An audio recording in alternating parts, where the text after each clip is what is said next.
السلام علیکم ناظرین، آج کی اس ویڈیو میں ہم بات کرنے جا رہے ہیں صحابی رسول صلی اللہ علیہ وآلہ وسلم امیر المؤمنین حضرت امیر معاویہ رضی اللہ تعالیٰ عنہ کی شان کے بارے میں۔ حضور نبی اکرم صلی اللہ علیہ وآلہ وسلم نے امیر المؤمنین حضرت امیر معاویہ کے بارے میں کیا کہا؟ ایک عیسائی شہزادہ اور امیر المؤمنین حضرت امیر معاویہ رضی اللہ تعالیٰ عنہ کا واقعہ آپ سب لوگوں کو اس ویڈیو میں بتاتے ہیں۔ لیکن دوستو، ویڈیو میں آگے بڑھنے سے پہلے آپ سب سے گزارش ہے کہ اس کو لائک، شیئر اور ہمارے چینل کو سبسکرائب کریں اور بیل آئیکن کو ضرور پریس کریں تاکہ ہر نئی ویڈیو کا نوٹیفیکیشن آپ کو مل سکے۔ شکریہ۔ بسم اللہ الرحمن الرحیم۔ حضرت امیر معاویہ رضی اللہ تعالیٰ عنہ حضور نبی اکرم صلی اللہ علیہ وآلہ وسلم کی خدمت میں بیٹھے ہیں۔ ایک شہزادہ آ کر کہتا ہے، یا رسول اللہ صلی اللہ علیہ وآلہ وسلم، میں عیسائیوں کا شہزادہ ہوں، گستان کی ریاست سے آیا ہوں، میرا باپ بادشاہ ہے۔ میں نے تورات اور انجیل میں اپنے راہیوں اور پادریوں سے سنا ہے کہ آپ آخر الزمان نبی ہیں۔ میں اسی علاقے میں آیا تھا تو میں زیارت کے لیے آ گیا۔ وہ چلنے لگا تو کہنے لگا، یا رسول اللہ صلی اللہ علیہ وآلہ وسلم، میں اگر تحفہ اور ہدیہ آپ صلی اللہ علیہ وآلہ وسلم کو دوں تو آپ صلی اللہ علیہ وآلہ وسلم قبول کریں گے؟ حضور نبی اکرم صلی اللہ علیہ وآلہ وسلم نے فرمایا، ضرور میں تیرا تحفہ قبول کروں گا۔ اب وہ رخصت ہوتا ہے تو کہتا ہے، میرا سامان 6 میل کے فاصلے پر ایک جگہ پڑا ہے، آپ کسی خادم کو میرے ساتھ بھیج دیں جو ہدیہ لے آئے۔ حضور صلی اللہ علیہ وآلہ وسلم کے خصوصی خدام میں حضرت انس رضی اللہ تعالیٰ عنہ کا نام مشہور ہے یا حضرت زید رضی اللہ تعالیٰ عنہ کا نام مشہور ہے، لیکن اس وقت ان دونوں میں کوئی نہیں تھا۔ حضرت امیر معاویہ رضی اللہ تعالیٰ عنہ حضور نبی اکرم صلی اللہ علیہ وآلہ وسلم کی خدمت میں بیٹھے تھے اور ان کی عمر 24 سال تھی۔ حضور نبی اکرم صلی اللہ علیہ وآلہ وسلم نے فرمایا، معاویہ جاؤ، اسی عیسائی شہزادے کے ساتھ جاؤ، جو چیز تمہیں دے لے آؤ۔ حضرت معاویہ رضی اللہ تعالیٰ عنہ اس شہزادے کے ساتھ چل پڑے۔ حضرت معاویہ جب چلے، حضور نبی اکرم صلی اللہ علیہ وآلہ وسلم کا حکم تھا کہ چلو، وہ چل پڑے۔ جوتا ان کا دوسری طرف پڑا تھا مسجد کے، جوتا نہیں پہنا کہ حضور صلی اللہ علیہ وآلہ وسلم کا حکم ہے، چلو، اور یہ شہزادہ جا رہا ہے، میں اس کے ساتھ چلوں۔ اب شہزادہ مسجد سے باہر نکلا، حضرت معاویہ رضی اللہ تعالیٰ عنہ بھی نکلے۔ عرب کی گرمی، دھوپ ہے، ریت ہے، صحرا ہے۔ جب باہر مدینہ سے نکلے، حضرت معاویہ رضی اللہ تعالیٰ عنہ کے پاؤں جلنے لگے تو حضرت معاویہ نے اس شہزادے سے کہا کہ اپنا جوتا مجھے دے دو یا اپنی سواری پر سوار کر لو، میرے پاس جوتا نہیں۔ تو اس شہزادے نے کہا کہ تو کمی ہے، تو نوکر ہے، تو غلام ہے، میں شہزادہ ہوں، میں کمیوں کو اپنا جوتا کیسے دے دوں؟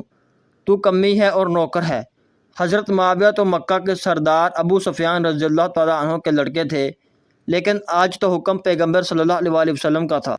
حضرت معاویہ خاموش ہو گئے اور 6 میل تک اس گھڑ سوار شہزادے کے ساتھ عرب کی دھوپ اور ریت میں امیر معاویہ بھاگتے رہے۔ 6 میل بعد اس کا پڑاؤ آیا، اس نے حضرت معاویہ کو سامان دیا۔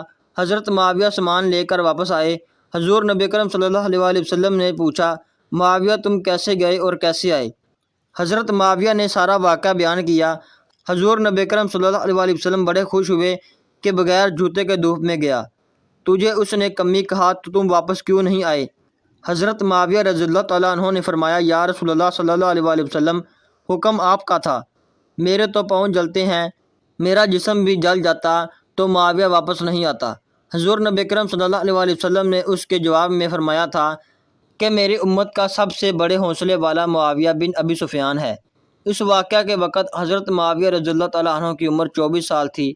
پورے 34 سال گزر جانے کے بعد جب حضرت معاویہ رضی اللہ تعالیٰ عنہ دمشق کے تخت پر خلیفہ بنے اور ساری دنیا کے نصف حصے سے زیادہ پر حضرت معاویہ رضی اللہ تعالیٰ عنہ کی حکومت ملی اور تنہا دنیا میں اتنا بڑا اسلامی حکمران بنا۔ حضرت معاویہ رضی اللہ تعالیٰ عنہ کی فوجیں ملک غسان کو فتح کرنے گئیں۔ 3 مہینے بعد فوج واپس آئی تو مبارکباد پیش کی گئی۔ کہا، امیر المؤمنین، غسان فتح ہو گیا اور ہم 6000 قیدی قید کر کے لائے ہیں۔ سپہ سالار نے کہا، حضرت معاویہ کے دربار میں جب وہ 6000 قیدی پیش کیے گئے، ان کے ہاتھ اور پاؤں رسیوں سے بندھے ہوئے تھے۔ حضرت معاویہ رضی اللہ تعالیٰ عنہ نے ان قیدیوں کو دیکھا تو سب سے آگے جو قیدی تھا وہی غسان کی ریاست کا شہزادہ تھا، جس شہزادے نے معاویہ کو پہننے کے لیے جوتا نہیں دیا تھا، اور حضرت معاویہ نے دیکھا کہ یہ وہی شہزادہ ہے، پہچان لیا۔ حضرت معاویہ نے فرمایا، شہزادے کو میرے مہمان خانے میں لے جاؤ۔ 1 مہینہ تک حضرت معاویہ اپنے مہمان خانے میں اس کی میزبانی کرتے رہے۔ اس نے نہیں پہچانا کہ یہ امیر المؤمنین ہے۔ یہ حضرت معاویہ وہی پیغمبر آقا صلی اللہ علیہ وسلم کا غلام ہے جس کو میں نے کمی کہا تھا۔ اس نے نہیں پہچانا۔ جب 1 مہینے بعد وہ جانے لگا تو معاویہ رضی اللہ تعالیٰ عنہ نے فرمایا کہ میں نے تیری وجہ سے سارے قیدیوں کو رہا کر دیا اور تجھے بھی رہا کیا۔ اب وہ رخصت ہوتا ہے۔ 10,000 درہم معاویہ رضی اللہ تعالیٰ عنہ نے اسے ہدیہ کے طور پر دیے۔ تو وہ لوگوں سے پوچھتا ہے یہ کون ہے؟ انہوں نے بتایا کہ یہ امیر معاویہ رضی اللہ تعالیٰ عنہ بن ابو سفیان ہے، سفیان کا لڑکا ہے، رسول اللہ صلی اللہ علیہ وآلہ وسلم کا غلام ہے۔ اب اس کے ذہن میں آیا کہ یہ تو وہی نوجوان ہے جس کو میں نے پہننے کے لیے جوتا نہیں دیا تھا اور میں نے اس کو کہا تھا کہ تو کمی ہے۔ اب اس کی آنکھیں شرم سے جھک گئیں۔ حضرت معاویہ رضی اللہ تعالیٰ عنہ کے پاس آ کر کہنے لگا امیر المؤمنین، آپ وہی معاویہ ہیں جو میرے ساتھ پیدل گئے تھے۔ حضرت معاویہ نے فرمایا اے شہزادے، ہاں میں محمد صلی اللہ علیہ وآلہ وسلم کا وہی کمی ہوں، میں محمد صلی اللہ علیہ وآلہ وسلم کا وہی نوکر ہوں۔ اس نے کہا میں شرمندہ ہوں۔ حضرت معاویہ رضی اللہ تعالیٰ عنہ نے فرمایا میں نے تجھے پہلی مرتبہ ہی پہچان لیا تھا اور سب کچھ میں نے پہچاننے کے بعد کیا۔ تیرا اخلاق یہ تھا کہ تو نے مجھے جوتا نہ دیا، شاید تیرے مذہب نے تجھے یہ اخلاق سکھایا ہو، اور میرا اخلاق یہ ہے کہ تو نے میرے ساتھ جو سلوک کیا میں نے وہ تجھے بتلایا بھی نہیں، میں نے وہ تجھے پوچھا بھی نہیں۔ میں نے پہچان کر تیری رسیاں کھلوائیں، میں نے پہچان کر تیری ہاتھ کھلوائے اور پہچان کر تجھے مہمان بنا، پہچان کر تجھے 10,000 درہم دیے۔ وہ زار و قطار رونے لگا اور کہنے لگا امیر المؤمنین، میں نے بڑے بڑے بادشاہوں کے دربار دیکھے، تیرے سے زیادہ کوئی حوصلے والا نہیں دیکھا، مجھے جلدی کلمہ پڑھا کر مسلمان کر دیجیے۔ اسی بات کو حضور نبی اکرم صلی اللہ علیہ وآلہ وسلم نے فرمایا تھا احلم من امتی معاویہ، میری امت کا سب سے بڑا حوصلے والا معاویہ بن ابی سفیان ہے۔ امید کرتا ہوں دوستو آپ سب لوگوں کو ویڈیو اچھی لگی ہوگی۔ ملتے ہیں کسی اور ایمان فروز ویڈیو میں، تب تک آپ نبی اکرم صلی اللہ علیہ وآلہ وسلم کی ذات پر درود و سلام کا نذرانہ پیش کرتے رہیں۔ شکریہ۔ مزید معلومات کے لیے ہمارے چینل کو سبسکرائب لازمی کر لیں۔ Thanks for watching. اللہ حافظ۔